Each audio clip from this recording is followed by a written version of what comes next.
If you've ever been accused, somebody ever said you did something, even the littlest thing that you didn't do, you know how it irritates you? Well, figure a quarter of a century being like that, a quarter of a century. You're sitting and thinking, I don't deserve this, I didn't do this, I didn't do anything. When you're dealing with prison gangs, when you're dealing with all the other stuff, I mean, it's hell. And the whole time it's going through your mind is, I didn't do anything, I don't deserve this. It just eats at you like a cancer. 20-some years ago, I think it's 25 years ago now, I read about a young woman on death row in Illinois, and she was 21 years old, she's Puerto Rican, and the article said that she was sentenced to death on a plea bargain. So I went out to death row and met with her, and she said, I don't even know how I ended up here, I don't know what's going on, and I'm innocent. I went back and told my students, I said, there's this 21-year-old on death row, and she tells me she's innocent. Who wants to help out on the case? And we started investigating it, and we showed that she was innocent. And that inspired me to start the California Innocence Project. At the California Innocence Project, we have several different missions. Number 1, get innocent people out of prison. Number 2, provide a really good educational experience for law students who are enrolled in the clinic. And number 3, to affect policy change to help prevent wrongful convictions and to help people once they're out of prison who have been wrongfully convicted. So our project looks at more than 2,000 cases a year, looking for the needle in the haystack, the innocent person in prison who we can help because we can develop evidence to get them out. I was arrested on September 3rd, 1993.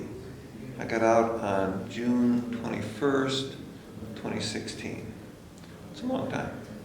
I was accused of killing my wife. I came home, found her dead. The police decided I was guilty before they got to the crime scene because it was easy, just blame the husband and case is over. It's very common, I've seen this in many cases, where the person who finds the dead person ends up being the focus of the investigation because they can put you on the crime scene. And if they're a spouse, a boyfriend, a girlfriend, they'll almost always find some motive. And so there was this terrible investigation done, the leads weren't followed. They had to have multiple trials to convict Bill. They had multiple hung juries. Finally, they get a conviction and he goes to prison.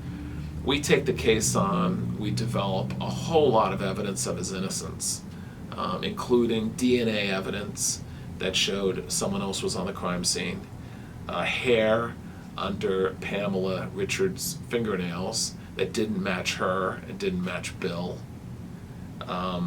We took a look at all the time of death stuff, and we're able to establish that there's no way Bill could have been home in time to commit this murder. And we also discovered that a fiber had been planted in the fingernail of Pamela, which we believe was planted there to match with Bill's shirt, but was actually a fabrication by the people working the case. I was ruled, the judge's ruling in 2009 was that the evidence pointed unerringly to innocence. It took 7 years, a change of law, and a Supreme Court ruling to get me out after that.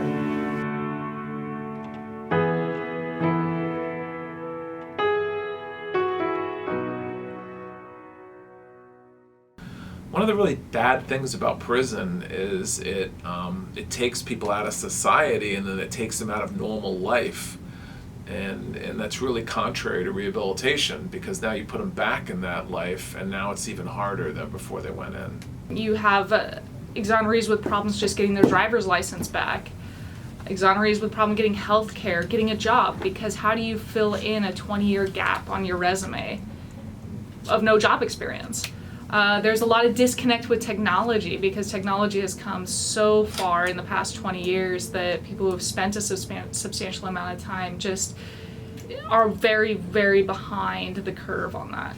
We exonerees especially have been down over 2 decades and stuff. We're an anachronism. We're out of space and time. We don't belong here. Our minds are still way back there.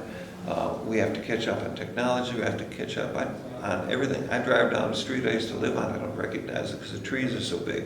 They're just little sprouts. Now there's a canopy over top. That makes you realize how long you've been gone.